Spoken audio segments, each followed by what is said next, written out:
Okay, can you hear me? Yup, audible. Okay, Munchiba, are you sound check right? Everyone's here. Mm. Okay, great. Okay, okay, okay. Hello, everyone. This is, I think, episode one of the Backyard Boys, and it's gonna be me, Rakesh, Munchiba, and Sowan, who's going to be in this session today. We're missing one person, Botomba. He is supposed to be here, but I don't think he is going to make it. But nonetheless, we're kicking off today. Um, we don't have anything in particular to talk about today, and this is not going to be like a whole very structured session anyway. So yeah, it's just this podcast is basically uh, three boys and friends just talking about life and talking about you know things that make us happy, sad, frustrated, everything. So yes, speaking of frustrations, I know that Sowan has just given his first exam after many years. So Sowan, will you share experiences about that? Not first, definitely. This is like within how many months? I joined this college July, August, September, October, November. 4 months. This is my third time giving this exam. So ask management students, they are like sensitivized to giving exams. Like exams are not exams to us anymore. Even the stress, it feels home. To be honest. But yeah, that's how it goes. So can you give the listeners context on what you're doing and what exam are you giving? Um, so I'm pursuing my MBA in Gurgaon. It's a 1 year course, and so it's a 1 year course means every term is around 1 month and some odd days, and after every month or 1 month you have these final exams sort of thing, where the entire course, entire term, entire book is the syllabus, and you're somehow supposed to pass. I don't know how. The professor doesn't know how. The students don't know how, but somehow we do. So yeah. Oh, but you passed, right? That's. I think that's the bottom line. Yeah. I Yeah, don't yeah. think I've given. I don't think I've given an exam in like. Uh, I don't know. I've not given an exam after 2019, so it's been almost 5 years ish. I'm guessing. So it's interesting. I Uh, was having a conversation with my operations officer one day, and he said something that I felt was really nice. That exams are actually a non-value added activity. It doesn't add any value to the life of students, and I think that's totally right. I mean, what are exams for really? What do they actually accomplish? If someone wants mm, to study, they will anyway study. They don't need that, impetus of motivation that exam provides. It's just added stress and social validation that marks bring, I guess. But India being such a large country, you need something, some metric to pit one person against the other. So there you go, exams. hmm. Very interesting thought process. India being a large country, so we need exams to weed certain people out. Yeah, yeah, definitely. Interesting, interesting. So, what's going on with you, Punchiba? So unstressed Um, about exam. yeah, I guess I could say the same. I got, I think two employment exams that are coming up within the next few months. I guess January, December and January. So I'm a bit stressed out about that as well. I don't know, man. Mhm. This whole system is. Uh, I feel like it's uh, like you said, weeding out the unwanted elements. I'd say as. But who are they to set the metric for these say unwanted uh, you know elements that they're trying to, you know, Weed pick out out from like, the rest. yeah, I who mean, gave yeah, them authority, right? Basically. yeah, I guess. I mean, it's not. They're not really. Uh, for example, let's say for these big exams like say SSC, UPSC, and all that shit, Hmm. they expect us to read all these bulky books and expect us to memorize everything. Not everything per se, but most of the and Yeah, yeah. the question is usually limited to a few topics. Why can't they just make us selectively study those things, and they can just test our knowledge on that? I mean, I think that's another way to look at it. But then again, that would be Hmm. um I don't know. I lost my thought process. That's good. That's good. Yeah, but I think that's interesting when you say when see. I think you know this, and I think someone might know this. I was preparing for the. I was preparing for basically the same exams which Shiva is preparing. I don't know if so. I've told someone about this at any point of time, but what I understood from my preparation journey is that um, I don't know where I'll use those knowledges, except for certain books like the Constitution, which we studied, right? Yeah, Um, yeah. except for the Constitution books, maybe the polity books. I don't know where I'm going to be using all those. I don't know, arithmetic related things and all those things. I feel like those skills are not transferable anywhere. Certain skills are not transferable anywhere. Maybe the ethics paper Exactly. is, Yeah, yeah. maybe the ethics paper. But these are very traditional exams, right?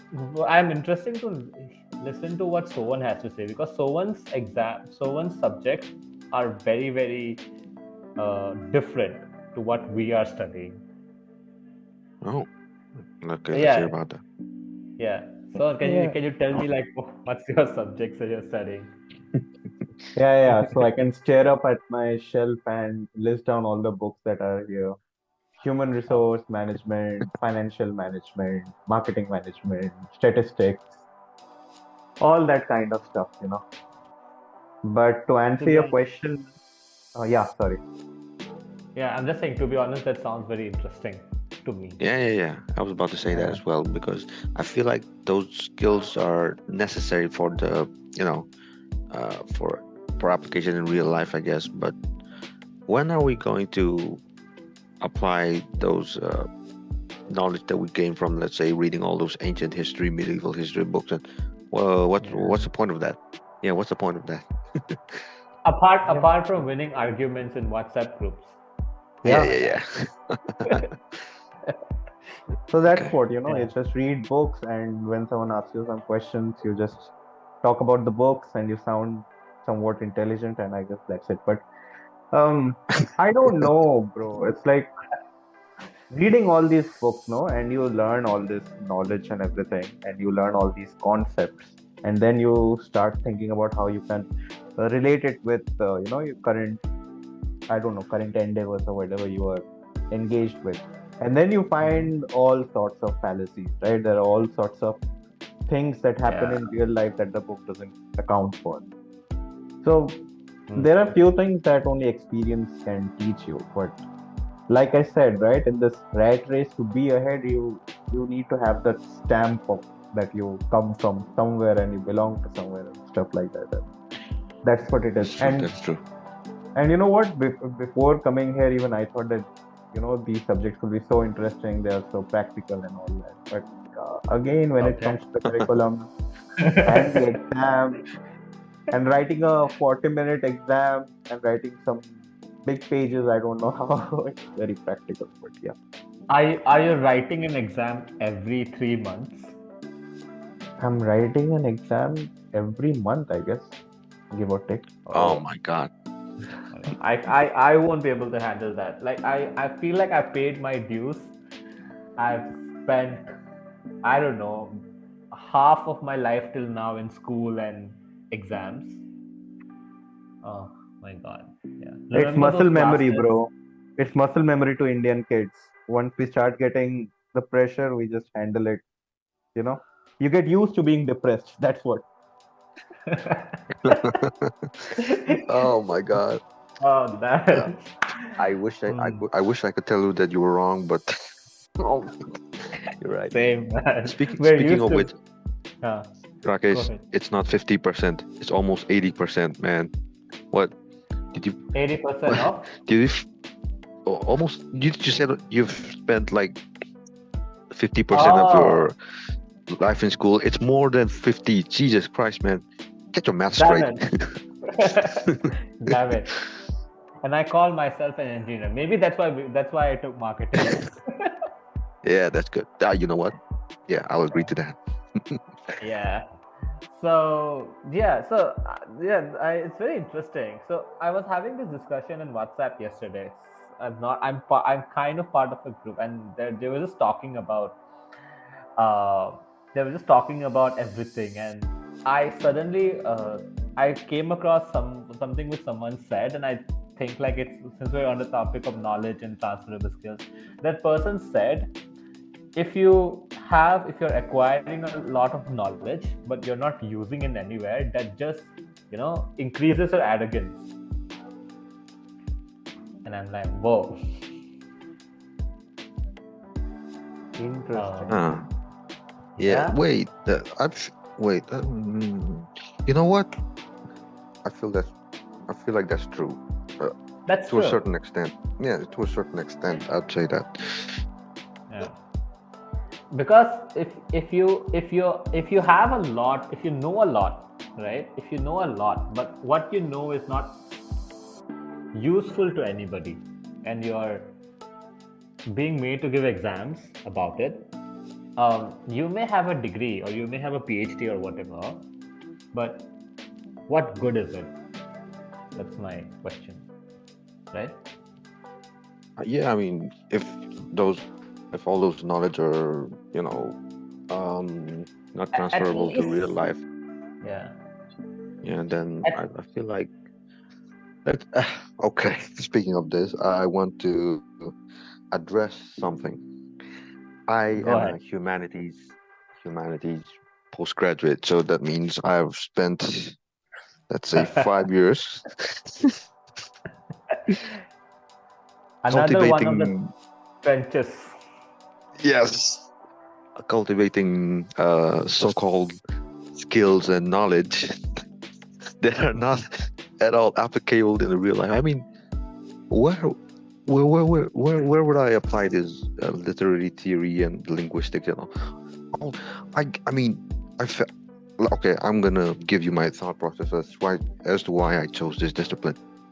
Okay. I just felt like it was going to be an easy time, getting through college and university with this degree. And I'll be honest, it was very easy. But I, I forgot I forgot that life starts when university ends.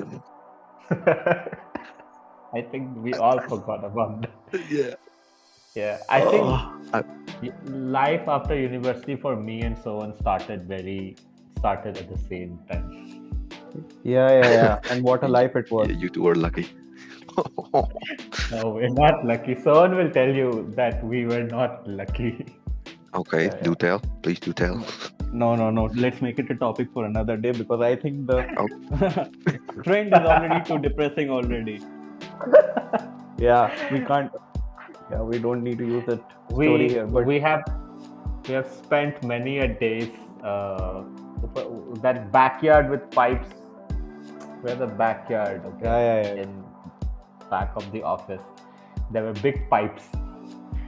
The once It's like we were PTSD, bro. discussing, yeah. Oh my god, damn it. Yeah. Okay. But Okay. coming So, back to the topic, uh-huh. what I have been feeling lately is, you know, when it comes to education, like I'm not sure, I'm not that kind of like an intellectual or very big I don't know, an academician or whatever. But what I feel is, if you think about it, what kind of knowledge really is useful to a person's life? I mean, if you think about it, whatever we are taught is really about how other people think, and the books encourage us to think that way. Mm.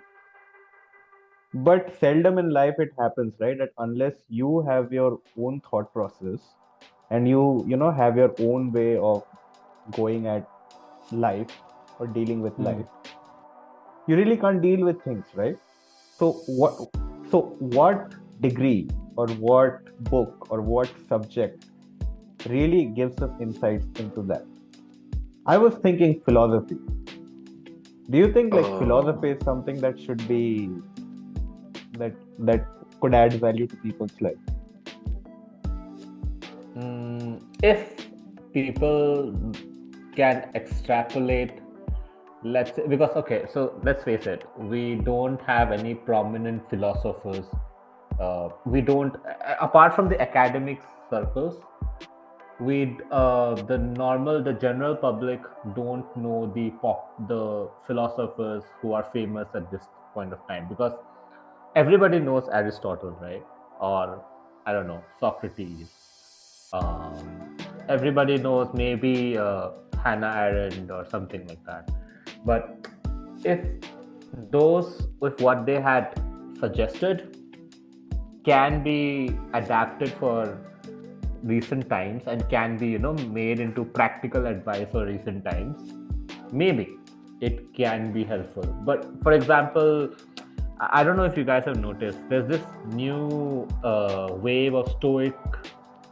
Did you guys notice it? Stoic philosophy of Marcus Aurelius. Yeah. That's becoming very popular for some reason, and like it's like the if you're a stoic, then you're the macho man kind of a thing, and if you become a stoic, then everything in your life will get solved. I tried it; it didn't work. It didn't work. Maybe. So uh, Uh, interesting. I I would feel like like to know why it didn't work. But okay. yeah, Punshiva, sorry to cut you off. yeah, I, yeah, go I, ahead. I feel like that kind of philosophy is perpetuated by that, those what do you call that? Sigma male memes or something like that, alpha males or something like that. Yeah, Yeah, those with the I feel like big bones. yeah, Giga Chat and all that. Yes, I feel like these meme culture also plays an important role in shaping someone's identity nowadays. Don't you think? yeah. I You're think the meme is actually like the whole meme ecosystem is also very, very. I think the memes are a language in itself nowadays. of course they are. To Of be course they honest, are. Mhm. because like many of my gaming, thought process, and many of the things that I know and I can relate to are through memes. And at the end of the day, it's all a form of communication, right? So if Of you course. are starting to teach philosophy through memes, I'd take it. I wouldn't mind seeing maybe Peter Griffin citing Socrates to me. I would. I'd listen to it. Yeah, Yeah, Uh, me too. that's how it is because, like you said, right? Even it started the same for me. Those Aurelius videos. It took me to Stoicism, to Diogenes, to nihilism, to Albert Camus, hmm, Nietzsche, all that. But hmm, yeah, if I think about it, trace it back, then it actually started with the memes, and then to the YouTube algorithm was kind enough to show me some nice philosophy channels and videos. hmm. But yeah, now my entire YouTube page is like filled with those sort of videos. I I fill know, I them with know. full of thought. They're Yeah. always listening. They're always listening, man. Be careful. Yeah, Hey, YouTube, if you're listening, we don't mind a sponsor. lofty goals. Okay. Lofty gold teeth. Hey, you gotta aim for the stars, man. At least you'll reach somewhere. Yeah. Okay, Yeah. so on that thought, right? On that thought of like what knowledge is useful and what No, can be. Rakesh, please. I'd like to request you to tell us. why you think Okay. that stoicism or stoic ideas didn't work for you? For me, right? Okay, maybe it was a kind of philosophy or the kind of teachings that I was following, but I don't know. Maybe I didn't go deep enough. But when I started doing the stoicism thing, right, it's spending a lot of time alone. That's the stoicism and the videos that I watch. It's spending time alone, and it's about thinking in like not being affected by a lot of things, not feeling a lot of things. That's the kind of stoic messaging that I heard. And for me it was very and it was not good for me in my professional career as well, and also for my personal life as well, because my profession, so to give context, I am a writer. So my profession demands me to feel emotions and to process all those emotions, and to to emote them through the written word. So when I was doing that, and when I was following the stoic philosophy of being secluded, being very masculine and all those kind of things, I could not relate to it. Like, maybe it was my psyche that did not work, or maybe the stoic philosophy that I was following was not correct. I'm not sure, right? Maybe I was in the wrong track.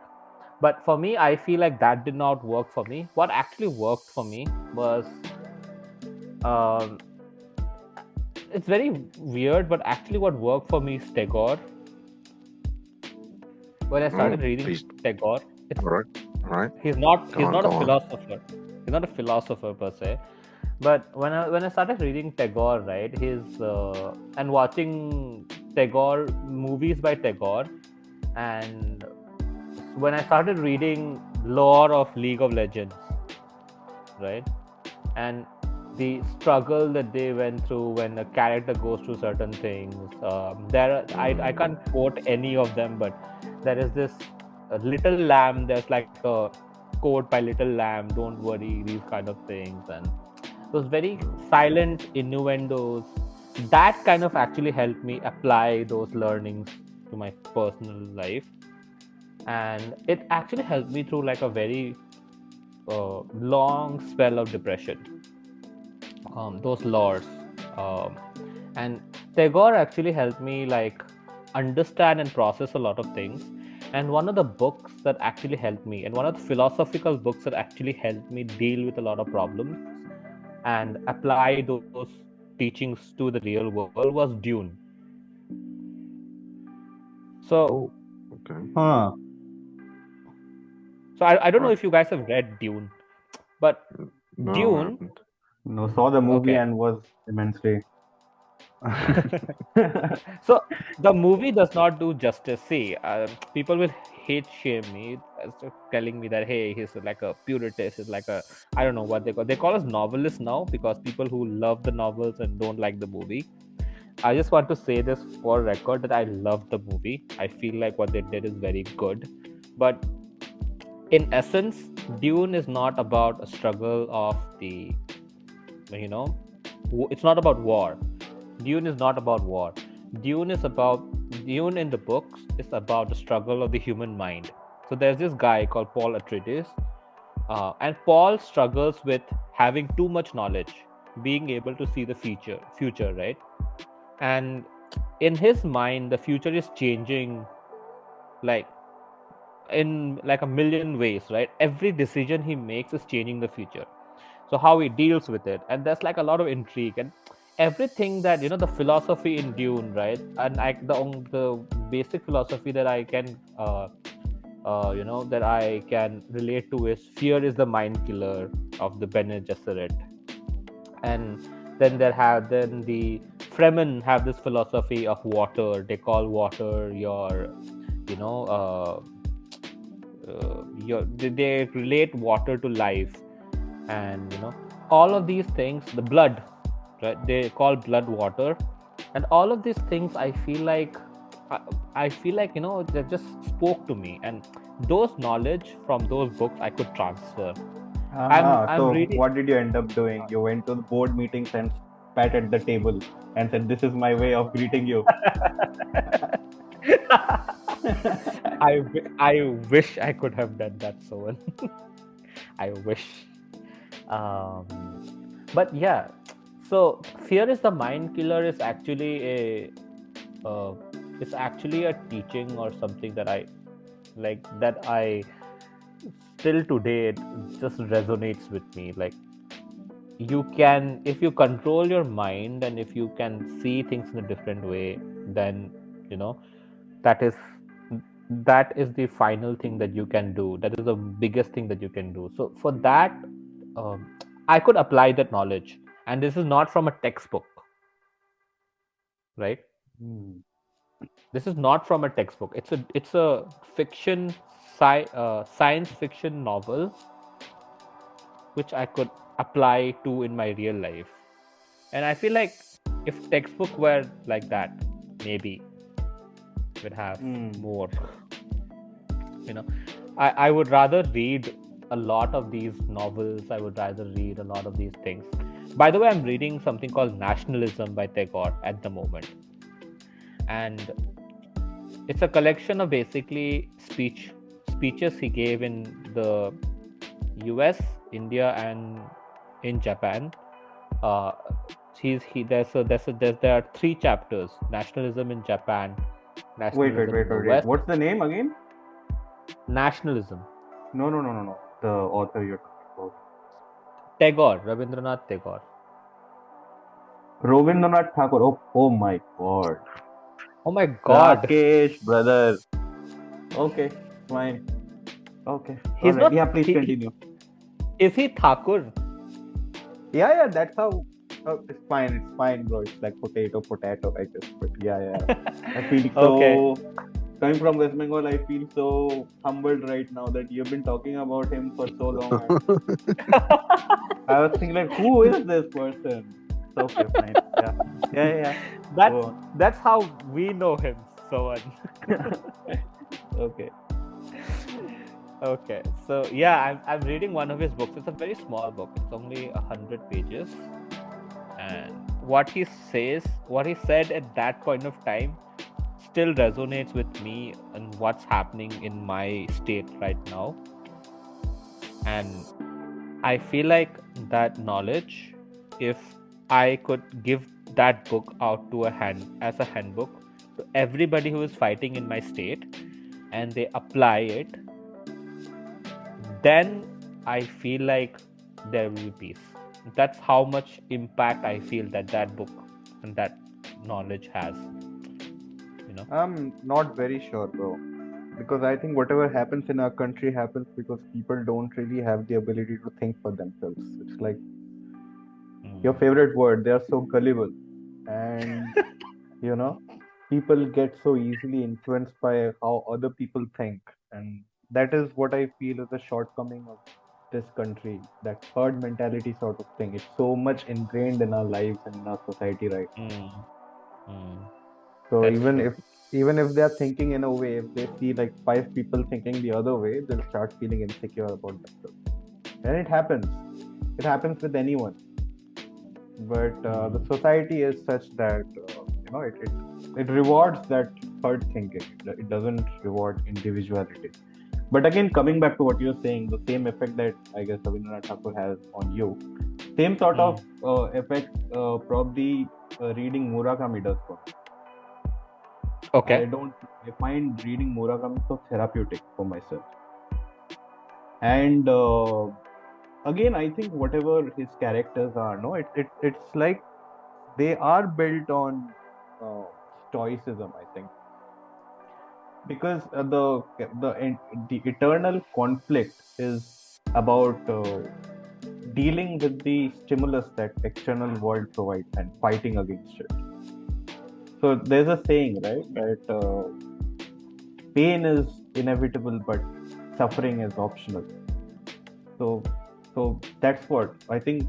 When you think about stoicism, how I approach it is like it's about detachment. It's not about seclusion, but it's about not letting other things get to you. It's about not caring, probably. I mean, the simplest way of saying it is just about not caring about anything. But then again, how do you lead your life if you don't care about anything? And what sort of a life it is? So it's difficult, but if you think about it, it's really interesting and gives you a very nice getaway from your mundane challenges of every day. What do you think, Punshiva? I feel like I should try this stoicism. I feel like I'm getting into it really, really quickly. Well, don't you think so, Rakesh? You're already a stoic, my man. I, well, I don't know what that says about me, but I'll take that as a compliment. Anyway, there's something I wanted to add about this philosophy. There's a saying that goes like this: that comedians are considered as the modern day philosophers. Oh. What do you think about that? I feel like some of them do. Okay, first of all, what is a philosopher? I think, according to me, I'd say that anyone that makes you think more deeply about, let's say, our life experiences or the human experience in general, I feel like they can be considered as philosophers. And I have a, you know who I'm talking about, right, Rakesh? Dave Chappelle. Yes, I was just Dave going to say Chappelle. that. 2 words. Yeah. Dave Chappelle. Damn, man. I don't know. He's different. He's different, I would say. He's not like those Chris Rock or Kevin Hart, those just typical funny people. He actually weaves stories that make people think about their life and their experiences. And I feel like, did you know about his background? His father and mother are both academics, professors and of Black history and all that. So he was brought up in a household that that embraced this oral tradition of telling stories, listening to people, and passing on the knowledge. So I feel like people that come from a background like that are, when they grow up to be large stand-up comedians like Dave Chappelle, I feel like they can relate their stories to the masses and make people actually think more deeply, because I feel like he made me think about life a bit deeper. Before that, I was just living life one day at a time, carefree. But these days, so please. I'll read you a quote. Okay. I'll read you a quote which I feel sometimes, I don't know, it's very I don't know if people will take offense, but I'll read you a quote by Dave Chappelle. It is what it is, man. Yeah, which I sometimes feel, I don't want to say this, but I sometimes feel. So the quote goes like this. This is a quote. Being awake isn't cool. Okay. And I can't do the Dave Chappelle, that deep, great voice, but I'll try. Yeah. So being awake isn't cool. It means having to dumb down 98% of your conversations every day so you don't sound like a lunatic. I love him, man. I love this guy. Man, I have this. I really want to see him live one day. Man, that's on my bucket list. So I don't know how long he's gonna perform for. Yeah, I think that Indian Dave Chappelle is Veer Das, but he tries. He sometimes tries, and I feel like sometimes it does not come very natural to him. Sometimes it does. Sometimes it does. Sometimes it does not. But something about. But see, I'd rather listen to Dave Chappelle for 2 hours than go to a lecture about life. Oh, amen, brother. Amen. Okay, so that's an implicit way of saying that I should also get into this person, is it? Dave Chappelle, someone you will love him. I feel like, of course. I feel like someone would love this guy. I think Uh, anybody who is intelligent enough to uh, yeah, understand, complex innuendos and get to the deeper meaning of things will love Dave Chappelle. That's what I feel, regardless of his opinions, regardless of whether you agree with him or not. yes, But that's a different opinion. Everybody can have a difference in opinion, right? Now, yeah, but regardless of it, you will definitely respect him. yeah, I'll That's definitely yeah, check him out. of Yeah, course. Dave Chappelle. Oh my God, the goat, the goat. Yeah. By the Oh way, my it's like God. sometimes I feel it's so uncanny that how same stuff, almost the same stuff, gets circulated to people of the same age. For example, I don't know, Punshiva, for how long have you been following Polyphia, the band? Oh my God. Oh I my knew you were God. gonna bring this up. No, like truly though. Uh, I don't know. Only a few years, I guess. I didn't really. Um, okay, my music taste has evolved a lot over the years, I would say. When I was a Testify. kid, I. Oh my God. I can't believe I'm gonna talk about music here. Anyway, um, when I was a kid, let's say in junior high school, um, I was really into hip hop and all those popular music. And after I reached high school, all my friends were into metal and rock and those hardcore music. So I felt like I should fit in with the crowd. And um, wait, Yeah. wait, the recording going to end? Yeah, yeah. One second. Let me just do something. Okay, got it. Okay. So let me just put a filler, guys. Okay, so I'll edit it in post. Okay, one, two, Mm, three. Okay. We had to take a break, and we're back. And before the break, we were talking about Polythea and Punchiba. Over to you. okay. Okay. I'm gonna talk about how I got to Polyphia. All right. Here we go. Are you ready? Okay. I started out with the generic music that kids listened to when I was in junior high, hip hop and pop and all that. And after a while, my friends, all of them, they got really into heavy metal, hardcore rock, and all that. So I feel like I needed to fit in with them. So I started listening to them, listening to all the Slayer, Metallica, Pantera, and all that. And after a while, I realized that I didn't really enjoy those kind of music. After 2 or 3 years, I guess, when I was in secondary school, and after that, I started to branch out. So I started searching for music that I actually liked. Let's say like atmospheric black metal, and I really enjoyed those.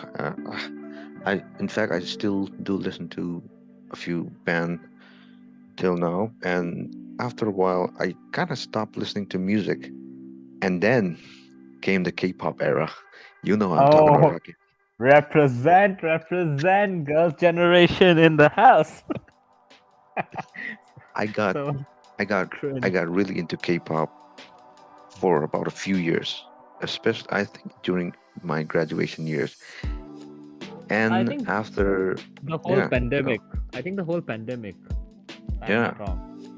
okay, yeah, yeah, Uh, yeah, yeah. During that too, I guess I was kind of following the K-pop scene until then, and then after I think at around 2021, and by the end of 2021, I the band that the girl group that I was following, um, twice. I think you Rakesh knows. I don't think someone knows.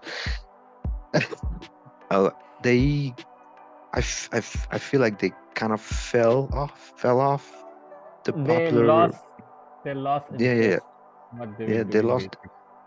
basically. They kind of lost their charm that brought me into their fandom in the first place. So I started searching for other music as well. So after searching through the internet of some music that I would like, I came across Polyphia. I think about wait, I don't remember which song was it, but uh, I don't know. Maybe what was that? No, that's definitely not it. Anyway, I I came across Polyphia, Playing God? and Is it Playing God? I think Playing God came out. I think maybe last year. I think it was before that. Anywho, I s- uh, I came across Polyphia, and um, well, uh, I do play the guitar a bit, just a little bit. I'm not really, I'm not Tim Henson.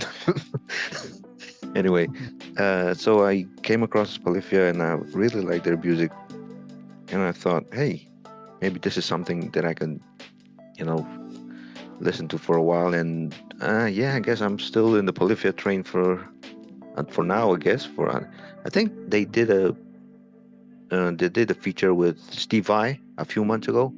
Yeah. Yeah. Did it. Ah. How So there. Well, okay. how did Rakesh. how did you come into Polyphia, Sohan? So on. How did you Yeah, dive yeah, yeah. into? Yeah. All I hail gave you my YouTube whole history. algorithm. Oh All my hail God. YouTube algorithm. All hail. All I was hail. just, yeah, I was just listening to one of them. There's just one thing where you just, there are like Hmm. pre-made mixes where you just click on one song, you just put it on its own and it keeps Ah, playing music randomly. Mm-hmm. you know So what? probably I was just listening to one of those things in the background and I was working on something. Then this song Yeah. came, Playing God. And like, Oh. what the fuck did I Uh, just listen to? Turn back to Oh. YouTube yeah, yeah, and yeah, yeah. that's how, that's how it is. Ah, the I YouTube think like algorithm has blessed you, yeah. my man. The YouTube algorithm has blessed you, blessed your ears. Be thankful. Yeah, really, and it feels so nice to discover good music. It almost feels like an invention, and because it's so hard in the days of so much clutter and everything, I feel really nice. You know, I Yes. think I think Polyphia rebranded themselves from um, being a metal band to I think an instrumental band, because those in metal communities, I know this because I was a part of that, and I swear to God, some of them, oh my God, they're I like to call them elitist, I guess, and they feel Metal they elitist. feel like they feel like they need to gatekeep metal music. That's it. Oh. Oh my God, I I hate those I people. hate I I de- hate that. I hate that. and that's also one of the reasons why I left the scene, because they, you know, don't consider, some mainstream bands such as like Avenged Sevenfold, or let's say Cradle of Filth, you know, those kind of popular Yeah. popular bands as part of the metal scene, because they feel like they're just pandering to the popular audience. Anyway, A guy. back to my point. Yeah. Oh, Uh, okay, Adding to your please. elitist thing, Mm, a kid who I was yeah. speaking to, Mm, he was wearing like a t-shirt. I don't know. I think it was uh, Slayer. It was a ah, Slayer okay, t-shirt he okay, was wearing, okay. Yeah, yeah, yeah. and he asked me who is your favorite metal band if you listen to metal. See, I Mm, listen to Iron Maiden and I listen to the old metal. Okay, I listen to yeah, the yeah, yeah. Ozzy Osbourne and the Yeah, yeah, Black yeah, Sabbath yeah, yeah. era. But I Yeah, the told him, first. for me, my favorite is Avenged Sevenfold. Okay, Ah, okay, okay, yeah, yeah, yeah. and Good he band. yeah, and he just jumped and said that he just jumped and said that that's not metal. Oh my God, exactly my point. Why do they feel the need to do this? That's the main thing that concerns me. Anyway, back to my point. They, I think Polyphia was really hated on for like a few years when they got popular. I think it was in the mid to early 2010s when they started out as a metal band, but after a while they had to rebrand themselves as instrumental, because they didn't want to be associated with the crowd anymore, because of the toxicity. And I feel like that's something. that they did for the band, they did better for the band. I mean, you can't really please everyone, so I feel like, you know, might as well make good music out of it. So, and not pigeonhole yourself into some kind of just one genre. So I feel Genre, like they yeah. did good. Yeah. I always thought Okay. that So what? metal I don't know, metal followers are like least toxic people. I mean, they look the most toxic like from the outside, but from the inside they seem Okay. like the Okay. least toxic people. They Okay. are. Yeah. They There are. is. There are. Some of them are. I would say this. I would say like 80% of them are pretty chill people. But you know, those new kids. I would say the new kids. They're just getting into the scene. They're the most toxic ones. They feel like they need to gatekeep I this find like community. people who I've noticed this. I don't know, not to hate on anyone. I've just noticed it that Mm. if someone who's just gotten into metal, and Mm. people who don't know what true metal is, like, so I grew up listening to a lot of country music, right? And my Oh, transitioning to yeah, and my transitioning to metal. So I grew up with, Garth Brooks, George Straits, and those old country people. hell But when yeah. Yeah, but when I went into metal, right, I could. Mm. It was during my class 7, 8, 9. Those teenagers, the Ah, frustrations, yeah, like, yeah, yeah, yeah. and you had Simple Plan, Simple Plan, and there was Creed, Mm. and y- My Chemical Romance just came out with Black Parade, Oh my and God. that's when I got into metal. And by the way, thanks to anime for introducing me to Hello Thy Name.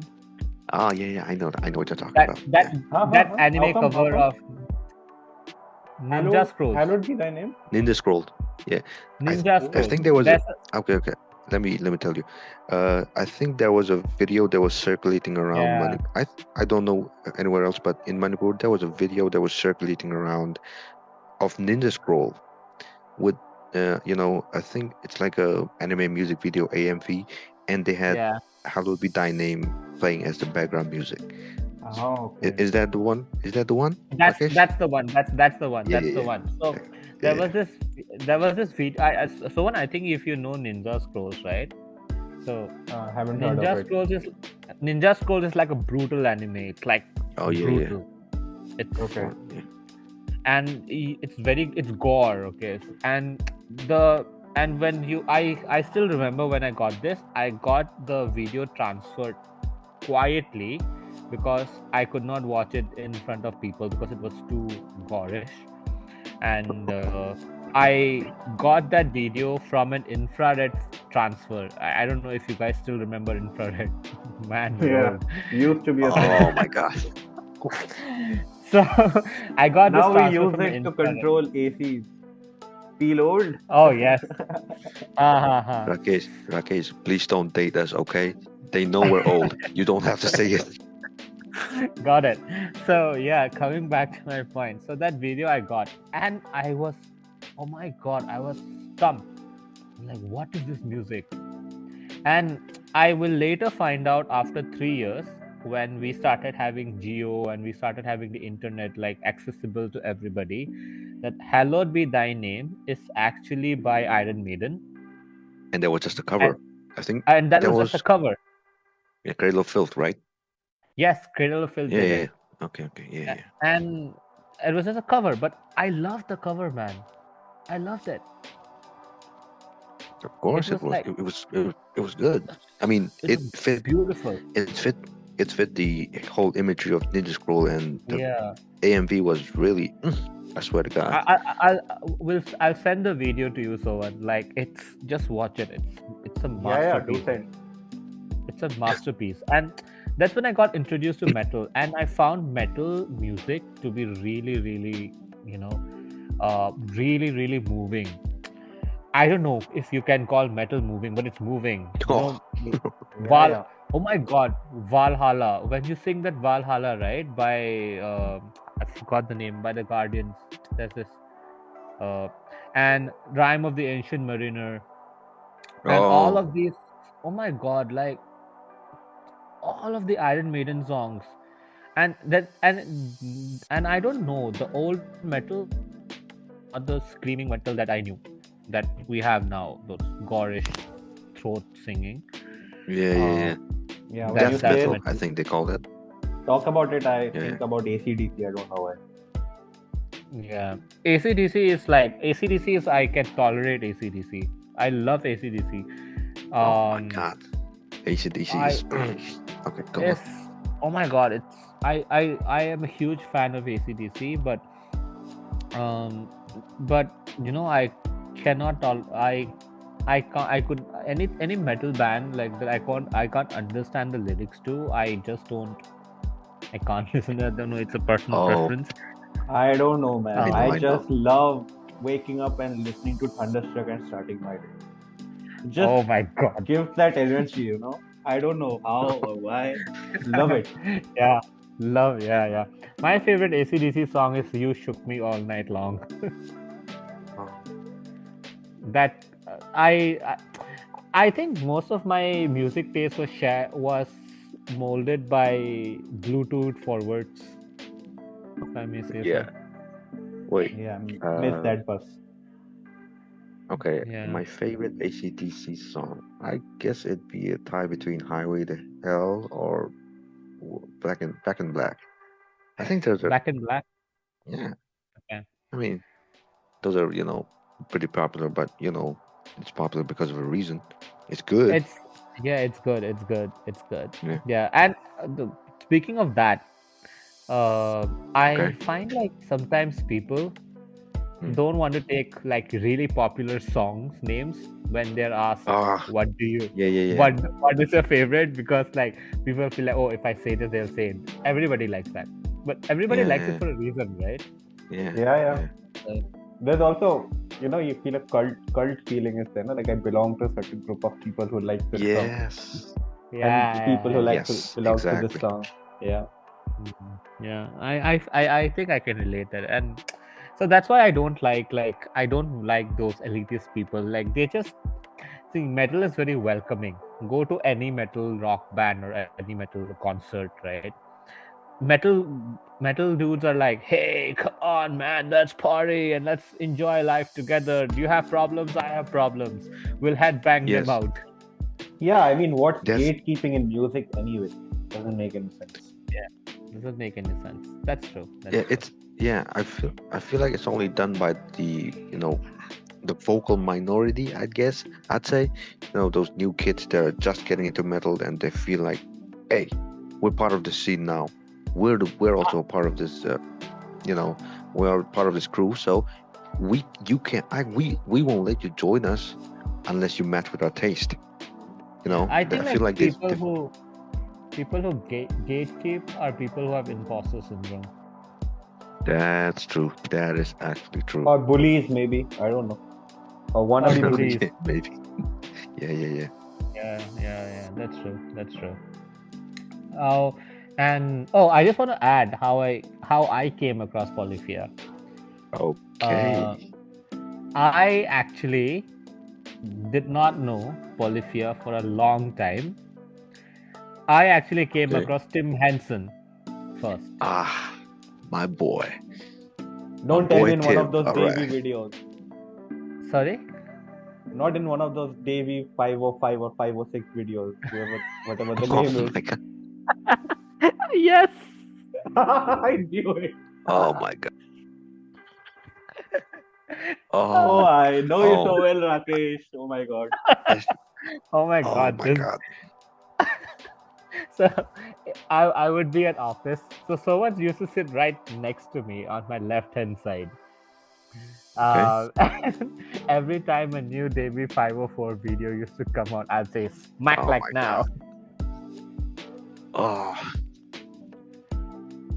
I used Go on. to worship the man, and he's got skills, I'd say. He's got skills, and I came across Tim Henson in one of his videos, but it piqued my interest, right? Because Tim Henson looked like, I don't know, that guy who does a lot of ab workouts, Chris Hernia. Yeah. Hernia, not hernia. My god, man. What? I'm sorry. uh, okay, that's a bad mishap. Okay, Chris Harrier. So I thought like, hey, what is this app dude doing playing the guitar? Okay, so I started searching about it, and I found out that his Tim Henson, and I loved his soloing, and I've always been like very awed by good soloists. Um, so I grew. So my favorite guitarist is it's actually Keith Richards, and Slash is a very close second, and then Robbie Robertson comes in, but that's not related. But so Tim Henson, when he started playing, and I kind of got like very Avenged Sevenfold vibes from him, and I already liked Avenged Sevenfold, so yeah, I just started listening to him, and then I Nice found out stories. Like Yeah. if I think about it, my entry into the scene would sound so lame compared to yours. I was playing Need for Speed Most Wanted, and that's when I came across Avenged Sevenfold and Disturbed and bands like that, and that took me into the scene. I think like our old games actually had like really good music. Oh, of course, of course. I mean, I swear to God. I think Need for GTA Speed 5, Most Wanted. anybody? GTA 5, Uh, anybody? I played it 3 times already. Don't over 3 times over. Anyway, GTA 4 theme song. speaking Hmm. speaking of music and games, yeah, Need for Speed Most Wanted. I think that game had a lot. Avenged Sevenfold was on in that too, I guess. And I feel like, yeah. Wait. Speaking of, we were talking about Avenged Sevenfold, right? I wanted Yeah. to add something. Do you know what my profile picture was when I first set up Facebook? I don't Not know. just the profile picture, but the whole name, Sinister Gate. Oh, my the God. gates. Okay. I was obsessed with Avenged Sevenfold, dear God. I was obsessed I swear to with God, that song.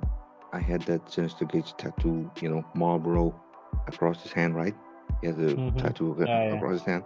I used to draw that every day. Sharpie with with permanent marker, not permanent, with those markers. Those markers, right. Because I needed to feel like I am him. Oh my God. Yeah. So Okay, please go on. okay. So I think like no, we'll wrap up for today. I think Okay. it was like a really good session. I will wrap up on this very good note. Sohan, Yeah, totally. And it was thinking about, we started with talking about exams. Compared to that, we had such a exams. nice little space now. So nice. So nice. Okay, great. So whoever is listening, I'll just wrap this up for today. Whoever's listening, we will do this once a week. We'll have a new episode come out every week. And thank you for listening. If you have reached till now, then we really appreciate you listening to our rant and our talk. If you do agree with us, if you don't agree with us, let us know in the comments. I'm just saying this because everybody says this. And yeah, you guys can reach us anytime in the comments, talk to us. If you have anything you wanted us to discuss about it, please feel free to share. Though I'm guessing we're going to share this with everybody who we know first. So Of course. yeah, okay. So, Hey man, you got to start somewhere. yeah, you got to start somewhere, and I am glad that we could start this together today. So it's me, Rakesh, and Punsiba, and so on, signing off. And this has been the Backyard Boys podcast, episode 1. Take care now. Okay. Bye. Happy weekend, guys.